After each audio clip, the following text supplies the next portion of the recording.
No, esto perfecto. Gracias, doctor Guerrero, por su presencia. Le recuerdo, tiene 20 minutos para hacer su exposición y luego de ello damos paso a las preguntas tanto de los proponentes del juicio como de la defensa del señor presidente y los miembros de la Comisión de Fiscalización. Bienvenido, buenas tardes. Muchas gracias, señor asambleísta. Buenas tardes con todos los asambleístas, miembros de esta Comisión de Fiscalización y Control Político, así como con todos las y los asambleístas presentes en esta sala. En primer lugar, quiero señalar que para mí es un honor el comparecer ante esta comisión y dentro del proceso político iniciado en contra del presidente de la República. En mi opinión, es un deber personal y profesional el atender la gentil invitación de esta comisión y de la Asamblea Nacional. Y por supuesto, me siento honrado en poder compartir con ustedes mi opinión desde el punto de vista técnico-constitucional de cómo debe desarrollarse este proceso político, cuáles son las limitaciones. Adicionalmente, considerando que precisamente este proceso político se enmarca en el ámbito de mi experticia y conocimiento, que es el derecho constitucional, materia en la cual no solamente ejerzo la profesión durante más de 20 años, sino que adicionalmente imparto la docencia universitaria en varias universidades del país durante un tiempo similar. Yo mi presentación la quiero dividir en tres partes. La primera, quiero dar contestación a una pregunta que creo que es indispensable para que los miembros de la Asamblea Nacional y los miembros de esta comisión puedan realizar su trabajo y puedan de una u otra forma garantizar a todas las ecuatorianos y ecuatorianos una transparencia en este procedimiento político. Y es: ¿debe aplicarse las reglas del debido proceso en este juicio político? Y la respuesta es sí, definitivamente. He escuchado a algunos líderes de opinión y a algunos miembros de la Asamblea en algún momento señalar que el juicio político es un juicio de oportunidad y confianza, en el cual las garantías del debido proceso están atenuadas. Sin embargo, es importante señalar que ya la Corte Constitucional, en la sentencia 2137-21-EP, en su párrafo 138, señaló con absoluta claridad que los procesos políticos son procesos regulados y sometidos a la Constitución. Y creo que en este sentido es importante recalcar en el contenido del artículo 76 de la Constitución. Porque el artículo 76 de la Constitución del 2008 incorpora una novedad importante que antes no quedaba clara en los textos constitucionales precedentes, el cual era cuál es el alcance de la garantía del debido proceso. Durante años se decía que el debido proceso solamente es aplicable en los procesos penales. Luego vino una segunda corriente de que únicamente era aplicable en los procesos jurisdiccionales. El artículo 76 de la Constitución del 2008 estableció que las garantías del debido proceso son aplicables en todos aquellos procedimientos en los que se discuten derechos y obligaciones de las personas, en todos aquellos procedimientos en los que esté en juego la determinación de responsabilidad de una persona, sea cual fuese su naturaleza. Por lo tanto, las garantías del debido proceso establecidas en la Constitución son aplicables, vigentes y deben observarse en este enjuiciamiento político. Creo que es importante que las señoras y señores asambleístas conozcan que en la Asamblea Constituyente de Montecristi se discutía la necesidad o no de un enjuiciamiento político al presidente de la República. Pues como ustedes conocen, en la Constitución del año 2008 se incorporó lo que se denomina la muerte cruzada, a través del cual la Asamblea Nacional en determinadas circunstancias y por determinadas causales puede destituir al presidente de la República. Y en varios de los anteproyectos de la Constitución no constaba el enjuiciamiento político. Sin embargo, producto del debate que consta en el Acta Constituyente 83, se refleja cómo la mayoría de la Asamblea Constituyente finalmente prevaleció y estableció la necesidad de que en la Constitución de la República se incorpore un procedimiento distinto al de la muerte cruzada, en el cual, una vez que se verifiquen las causales correspondientes y se garanticen el debido proceso, el presidente de la República eventualmente sea destituido. Sin embargo, desde el punto de vista académico, tengo que ser absolutamente responsable y señalar que también la Corte Constitucional ha señalado que las garantías del debido proceso en un juicio político pueden resultar atenuadas en determinadas circunstancias.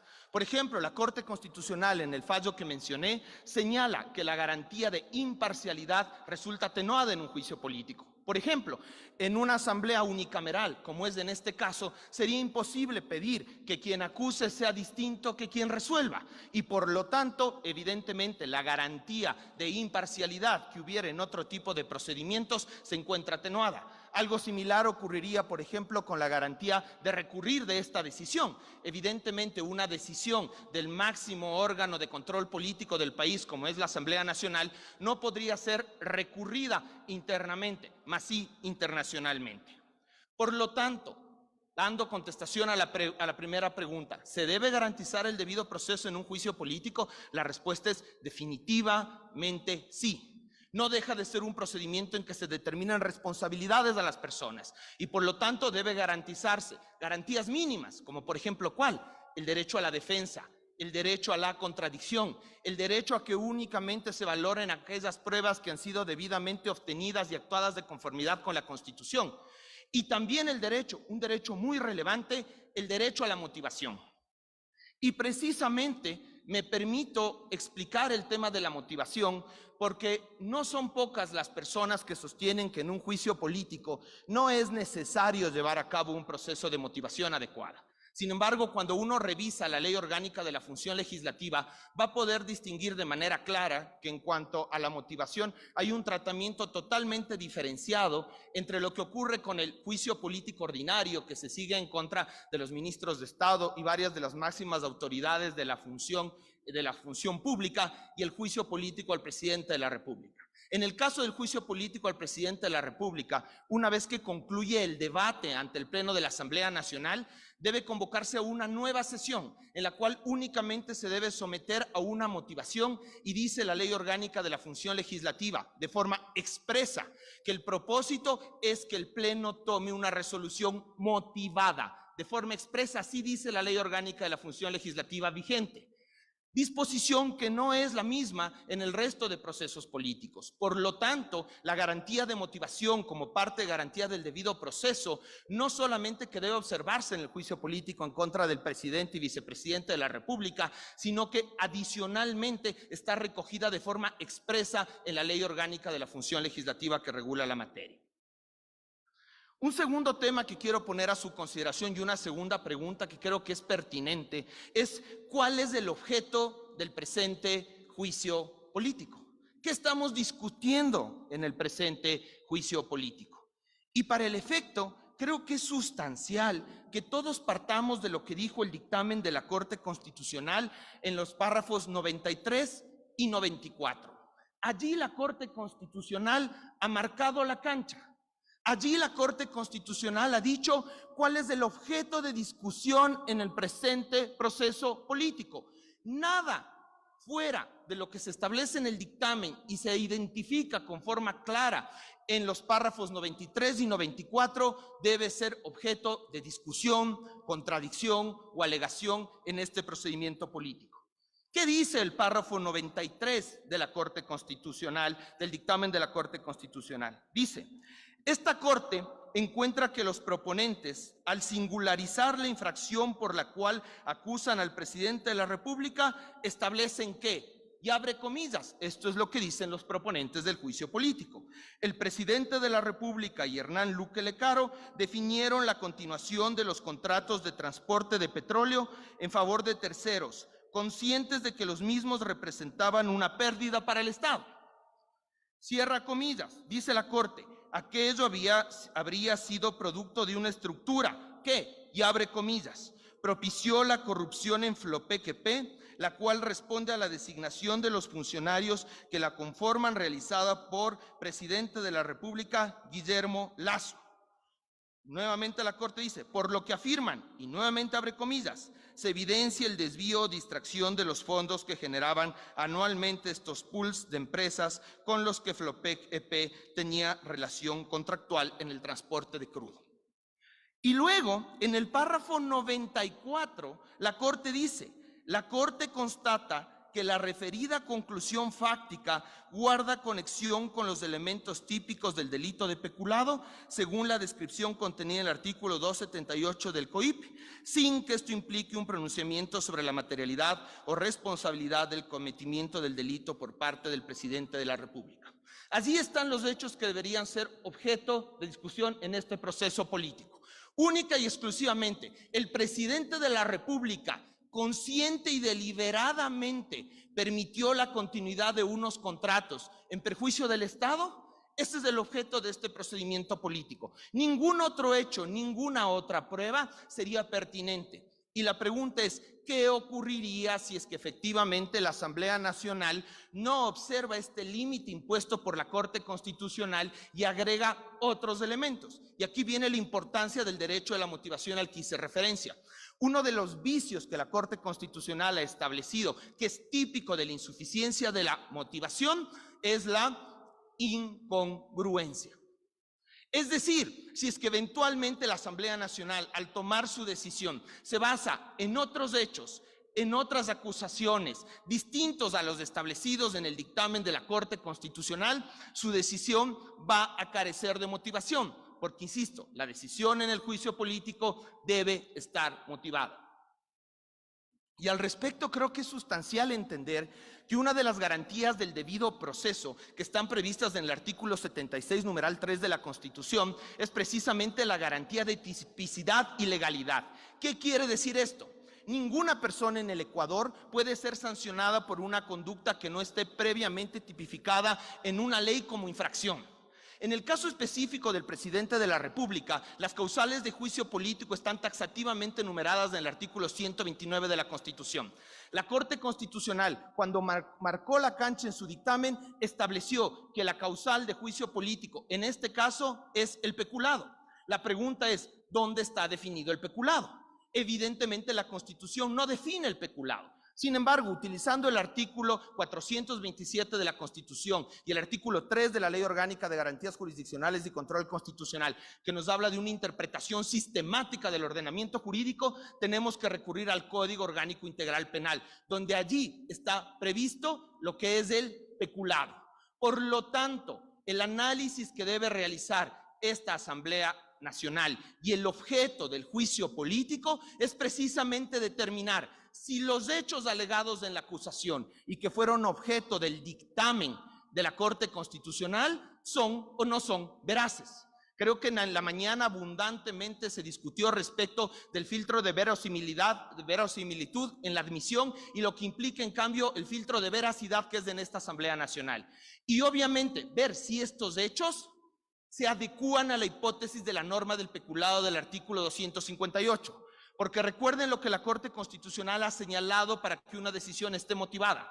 Una decisión solamente está motivada si es que el juzgador, en este caso la Asamblea Nacional, explica por qué los hechos probados durante el proceso se adecúan a la hipótesis normativa de la norma cuya consecuencia jurídica pretende aplicarse. En el presente caso se pretende aplicar la destitución al juicio político, la destitución al presidente de la República por supuestamente haber incurrido en peculado. La Asamblea Nacional debe verificar que los hechos descritos en la acusación y admitidos por la Corte efectivamente hayan ocurrido y que esos hechos se adecúen, explicar la pertinencia y adecuación de esos hechos en la hipótesis de la norma que se pretende aplicar, en este caso el 258 del COIP. Finalmente, el tercer tema respecto del cual yo me permito hablar y que es un tema que no he escuchado en las comparecencias a lo largo de estos días y que es parte de mi experticia dentro del ámbito del derecho constitucional, es el tema de qué sucede si se termina un contrato por parte del Estado. El párrafo 93 del dictamen de la Corte Constitucional, que es el que delimita el objeto de este juicio político, señala que la acusación sostiene que el presidente de la República incurrió en peculado por haber permitido la continuidad de determinados contratos suscritos con Flopec que supuestamente generaban un perjuicio para el Estado. Algunas consideraciones importantes. ¿Qué es Flopec? Flopec es una empresa pública. ¿Qué ocurre con las empresas públicas? Las empresas públicas, de conformidad con la Constitución, específicamente con el artículo 315 y la Ley Orgánica de Empresas Públicas, son personas jurídicas autónomas. Y no son autónomas financieramente. La Constitución habla de autonomía administrativa, presupuestaria, financiera y de gestión. Es decir, las empresas públicas por disposición constitucional tienen, entre otras cosas, autonomía de gestión. Por lo tanto, la decisión de continuar o terminar anticipadamente un contrato le corresponde a la empresa pública a través de su máxima autoridad. Pero creo que es importante terminar mi comparecencia con una reflexión respecto de algún tema adicional. ¿Cómo se terminan los contratos que suscribe el Estado?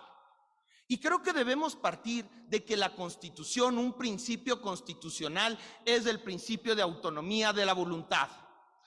Derivado del principio de autonomía de la voluntad, los contratos obligan a las partes.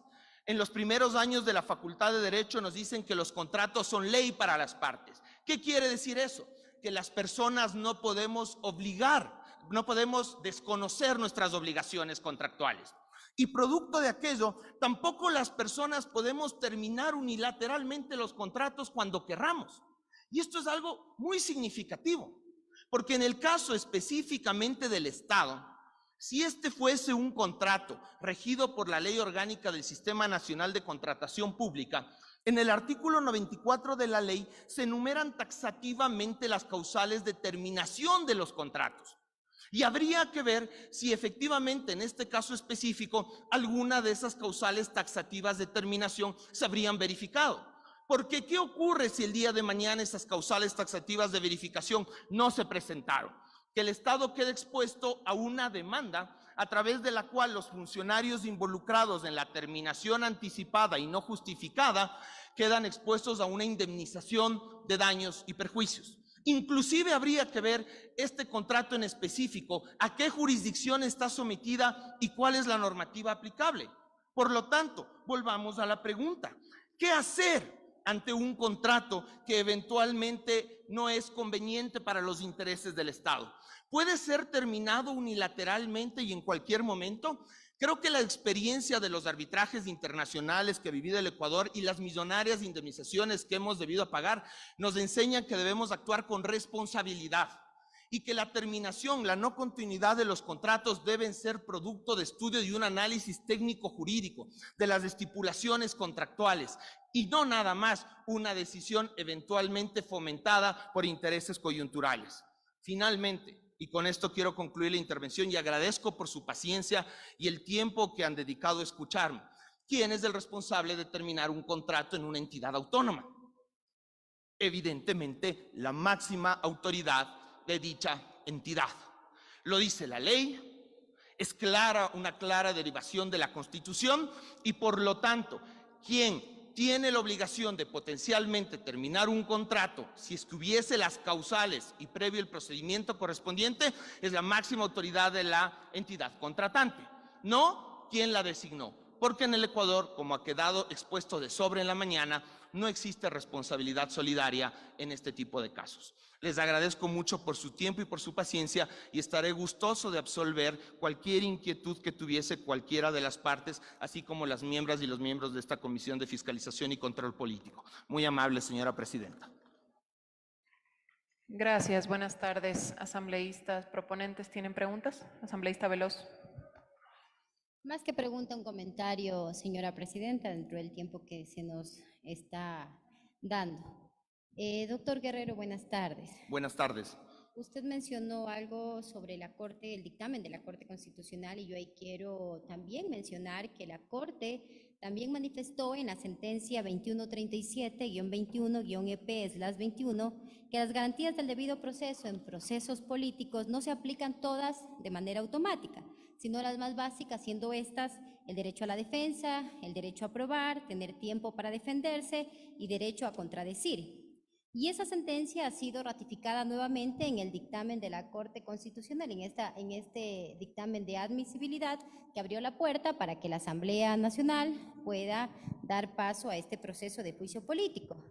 Específicamente, la sentencia anterior habla de aquello en los párrafos 138 y 139 en el caso del exalcalde Jorge Yunda en la sentencia Yunda Guarderas. Y este criterio sobre las garantías del debido proceso han sido ratificados en los párrafos, en el párrafo 31.2 y dice, me voy a permitir leer. El derecho al debido proceso del presidente de la República, el artículo 76 de la Constitución, reconoce el derecho al debido proceso en, abro comillas, todo proceso en el que se determinen derechos y obligaciones de cualquier orden, cierro comillas. La Corte Interamericana de Derechos Humanos afirmó que es exigible a cualquier autoridad pública, sea administrativa, legislativa o judicial, cuyas decisiones puedan afectar a los derechos de las personas que adopten dichas decisiones con pleno respeto de las garantías del debido proceso legal, cierro comillas. Por tanto, vuelvo a abrir comillas, son aplicables en la sustanciación de un juicio político las garantías del debido proceso que establece la Convención Americana, cierro comillas.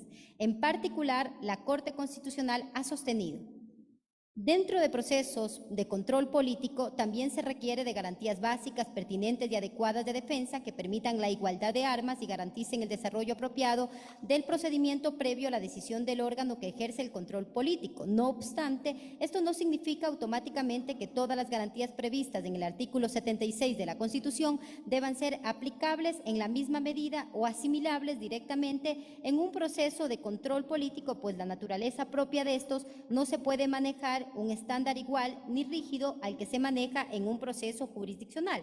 No lo digo yo, lo dice la Corte Constitucional en su dictamen de admisibilidad.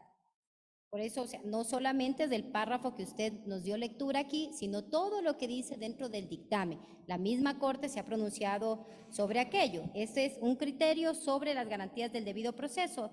Y acerca de la motivación que usted ha mencionado en este momento, también debe dejarse claro que la motivación en procesos políticos no es igual que la motivación en los procesos jurisdiccionales, pues la motivación en materia legislativa se refiere a la suficiencia de razones y no a la motivación como garantía del debido proceso al que se ajustan decisiones administrativas o judiciales de acuerdo a la sentencia 32-21-IN/21. No se está cuestionando, doctor Guerrero, y eso lo debe saber el país, en este juicio al contrato ni la autonomía que constitucionalmente le da a las empresas públicas. Se cuestiona aquellos que formando parte del directorio de Flopet y de ENCO cometían irregularidades y que el presidente de la República tenía conocimiento y nunca hizo nada para poder evitar la distracción de estos fondos públicos y que se perjudique al Estado. Eso se cuestiona sobre la responsabilidad política que tiene el presidente de la República. Gracias. Adelante, doctor Guerrero. Gracias. Efectivamente, señor asambleísta, si usted me escuchó, yo le dije efectivamente que en los procesos políticos las garantías del debido proceso están atenuadas. Y de hecho puse dos ejemplos de atenuación de las garantías del debido proceso. Una, precisamente, el tema de la imparcialidad del juzgador. Claramente, en un proceso de naturaleza política, no se puede exigir el mismo estándar de imparcialidad que en un proceso jurisdiccional. Puse otro ejemplo, el derecho a recurrir las decisiones. Claramente, en un proceso de naturaleza política en el cual quien toma la decisión es el máximo organismo de control político, sería impensable que haya un derecho a recurrir. Sin embargo, como usted bien lo ha indicado, es la propia Corte Constitucional que ha dicho que en los procesos políticos no podemos olvidarnos de las garantías básicas del debido proceso, como el derecho a la defensa y el derecho a la contradicción. Inclusive, en el propio dictamen que usted señala, a continuación del párrafo 138 y 139 que usted indica, en el párrafo 140, la Corte Constitucional dice que es algo muy interesante, que en los procesos políticos también está en juego el derecho de representación de los ciudadanos, porque potencialmente una dignidad de elección popular que ha sido designada para un periodo determinado puede ser destituida anticipadamente y que por ello textualmente dice la Corte, ¿no es cierto? Si me permite usted, dice: dado que estos inciden en la continuidad y permanencia en el cargo de una autoridad que, incluso, fue elegida por el voto popular para un periodo determinado y que, en principio, puede tener repercusiones en el derecho de los electores de elegir a sus representantes y en la representación democrática por ellos entregada a la autoridad elegida, con más razón debe garantizar elementos básicos del debido proceso constitucional para garantizar la transparencia y la legitimidad del proceso. Efectivamente, las garantías del debido proceso están atenuadas. Hay que analizar cuál de ellas, pero las garantías básicas, generales, derecho a la defensa, derecho de contradicción, precisamente tienen que respetarse y observarse, porque aquí no solamente está en juego la responsabilidad política de una persona, sino que está en juego el derecho de representación de todas las personas que lo eligieron. Gracias. ¿Algún otro asambleísta proponente ha pedido la palabra? ¿No? A los señores miembros de la defensa, doctor Neira.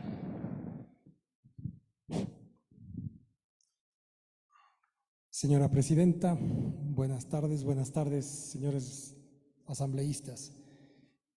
Tengo una inquietud y le agradezco mucho por su clarísima exposición, doctor Guerrero. La inquietud mía se refiere a esta posición de la Corte Constitucional de Ecuador respecto a la atenuación de los estándares de garantías del debido proceso en un proceso de enjuiciamiento político. ¿Usted conoce si es que la Corte Interamericana de Derechos Humanos tiene una posición mucho más favorable hacia los derechos humanos de alguien que ha sido encausado políticamente frente a las atenuaciones a que se refieren los dictámenes de la Corte Constitucional? Gracias por su pregunta, doctor Neira. Efectivamente, la Convención Interamericana y la Corte Interamericana en sus decisiones ha sido mucho más rígida que la Corte Constitucional respecto de estos. Ha dicho que las personas, y precisamente en casos de remociones, por ejemplo, del Tribunal Constitucional por parte de órganos legislativos, ha señalado que no pueden dejarse de observar las garantías mínimas del debido proceso y las garantías mínimas de la Convención de una forma mucho más rígida. Muchísimas gracias. Entonces, la Corte Interamericana de Derechos Humanos ha fijado con mayor entereza la aplicación de las garantías del debido proceso en los procesos de enjuiciamiento político. ¿Estamos de acuerdo en eso? Efectivamente, no ha tenido la flexibilidad que ha tenido nuestra Corte Constitucional. En segundo lugar, para mí es muy importante establecer si el artículo 76 de la Constitución de la República en Ecuador ha fijado que en los procesos de enjuiciamiento político la enumeración de las garantías del debido proceso que hace a continuación se atenúan. ¿Esto está dicho en el texto de la Constitución ecuatoriana? No, el artículo 76 no ha dicho nada al respecto, no establece esa atenuación. Creo que hay una garantía especialmente relacionada con la imparcialidad que indudablemente está atenuada en virtud de una interpretación sistemática. Si la propia Constitución dice que los proponentes del juicio político son los asambleístas y luego esos mismos asambleístas son los que tienen que pronunciarse sobre si eventualmente procede o no procede la destitución, no podríamos sostener que esa disposición constitucional viola el derecho a ser juzgado por un juez independiente, imparcial y competente. Por eso es que en la pregunta anterior yo señalaba que en principio las garantías del debido proceso deben y tienen que observarse, porque así lo manda el artículo 76 de la Constitución. Creo que hay un par de ellas que pueden ser atenuadas en función de la naturaleza del procedimiento político, pero desde ningún punto de vista eso implica poder llevar a cabo un proceso sin observar el debido proceso y el derecho a la defensa de los enjuiciados políticamente. Muchas gracias. Exactamente. A mí me parece muy interesante esta precisión terminológica con la que usted va desarrollando los distintos puntos de su exposición, porque cuando hablamos de atenuar un estándar, por ejemplo, el de imparcialidad, no quiere decir que el estándar desaparece. En un proceso de enjuiciamiento político, usted ha hablado de una atenuación del estándar. Quisiera, por favor, subrayar esta diferencia. Sí, por supuesto. Inclusive en la misma sentencia dictada a propósito del caso de la remoción del exalcalde Yunda, en el párrafo 139 que justamente fue citado por parte del asambleísta, se señala al respecto que por la naturaleza propia de estos no se puede manejar un estándar igual ni rígido al que maneja un proceso jurisdiccional. No quiere decir que no hay esas garantías, simplemente el estándar es menor, como por ejemplo para los que estamos en el mundo jurídico, sabemos que por ejemplo hay estándares que no son iguales en materia penal que en materia civil. No quiere decir que desaparecen, simplemente el estándar es menos rígido, la vara es más baja. La siguiente pregunta tiene relación con estos estándares de las garantías del debido proceso que son vinculantes en un proceso de enjuiciamiento político. Usted se ha referido a la calidad de la prueba. ¿Se pueden actuar o utilizar pruebas ilegales para imputar una responsabilidad política bajo estas consideraciones que usted nos ha hecho? No, la respuesta definitivamente no. El artículo 76, numeral 4 de la Constitución, si la memoria no es infiel, señala que un derecho básico de las personas es que no se valoren, que no sean eficaces aquellas pruebas que hayan sido obtenidas o practicadas en contradicción con la ley o con la Constitución. Por lo tanto, una prueba ilegal claramente no podría ser utilizada ni valorada para determinar la responsabilidad de una persona en ningún ámbito, incluido el ámbito político. Finalmente, una de las garantías del debido proceso que trae la Constitución de 2008 es esta, la de la motivación de las resoluciones de los poderes públicos. En el caso de los análisis y de las conclusiones a las que llegue la Comisión Especializada de Fiscalización y Control Político, ¿el estándar de motivación es exigente en los términos en los que manda el artículo 76.7, literal L de la Constitución? En mi opinión, la respuesta es afirmativa y permita que me voy a tomar unos segundos para explicar el por qué. Cuando uno revisa la Ley Orgánica de la Función Legislativa y analiza todas las disposiciones relativas a los juicios políticos que puede llevar a cabo el máximo órgano de control político de este país, va a encontrar una diferenciación interesante y marcada respecto de la motivación. Cuando se habla del enjuiciamiento político a las otras autoridades del Estado, se dice que una vez que el procedimiento llega al Pleno de la Asamblea Nacional y se lleva a cabo el debate correspondiente en que interpelado e interpelantes intervienen, es en esa misma sesión en la que debe presentarse la moción de censura o destitución y someterse a la votación. Sin embargo, cuando uno repara en el artículo 93 de la Ley Orgánica de la Función Legislativa, que es precisamente la que regula el enjuiciamiento político al presidente y al vicepresidente de la República, encuentra una diferencia sutil pero significativa. Y es que en el artículo 93 se señala que una vez que concluye el debate, la intervención de interpelantes, de interpelados y de todos los asambleístas en la Asamblea Nacional, debe suspenderse la sesión. Y debe convocarse una nueva sesión dentro de los 5 días subsiguientes a efecto de que ahí se tome la decisión. Y dice expresamente, para que el Pleno motivadamente tome una decisión. Desde mi punto de vista, esta inclusión de motivación no puede ser tomada como un elemento arbitrario o sin importancia. En mi opinión, si el legislador ha hecho esta distinción en procedimiento y en terminología, es porque ha querido poner énfasis en la necesidad de que esa decisión sea motivada. A tal punto se requiere, y el estándar de motivación es más alto en el enjuiciamiento político al presidente y vicepresidente de la República, que los asambleístas cuentan con un tiempo adicional posterior a su deliberación para tomar esa decisión. Por lo tanto, definitivamente sostengo que el estándar de motivación basado en la propia Ley Orgánica de la Función Legislativa es muy alto en este tipo de procesos políticos. Le agradezco mucho la claridad con la que ha dado sus explicaciones. Buenas tardes. Gracias, señora presidenta. Gracias. Punto de información, asambleísta Veloz.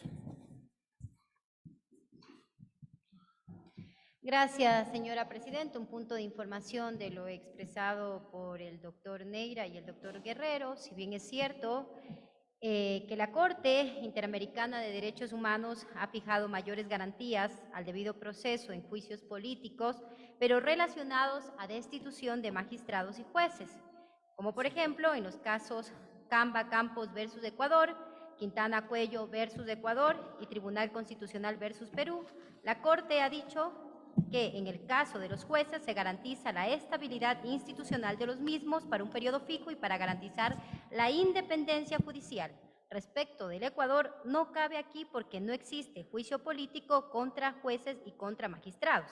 Incluso en el caso Rico versus Argentina, la Corte determinó que la aplicación total de las garantías del debido proceso se pueden observar en los juicios políticos contra magistrados de Corte, refiriéndose al caso Tribunal Constitucional versus Perú, específicamente en los párrafos 55 al párrafo 58. Además, la Corte, el 29 de mayo de 2018, en una resolución, se abstuvo de formular opinión consultiva sobre el debido proceso a juicios políticos a presidentes de la República democráticamente electos, porque cada ordenamiento jurídico es distinto. Ahí les invito a revisar en los Romanos II, literal A, y puntos 13, 15 y 16, punto resolutorio 1 de la resolución, y por lo tanto, respecto de los juicios a presidentes de la República, no hay hasta el día de hoy pronunciamiento por parte de la Corte Interamericana sobre este tema. Solo hay pronunciamiento sobre juicios políticos a jueces y magistrados. Y recalco, no cabe aquí en el Ecuador porque aquí en la Asamblea no tenemos facultad para hacer juicio político en contra de los jueces y magistrados, sea de la Corte Nacional o de la Corte Constitucional. Ese punto aclaratorio. Gracias. ¿La defensa del señor presidente tiene alguna otra pregunta más? ¿Sí? ¿Miembros de la comisión tienen preguntas? ¿No? Ok. Damos por concluida su comparecencia. Doctor Guerrero, le agradecemos mucho por su tiempo.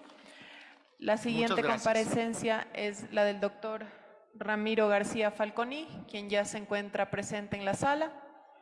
Si va a dar ahí su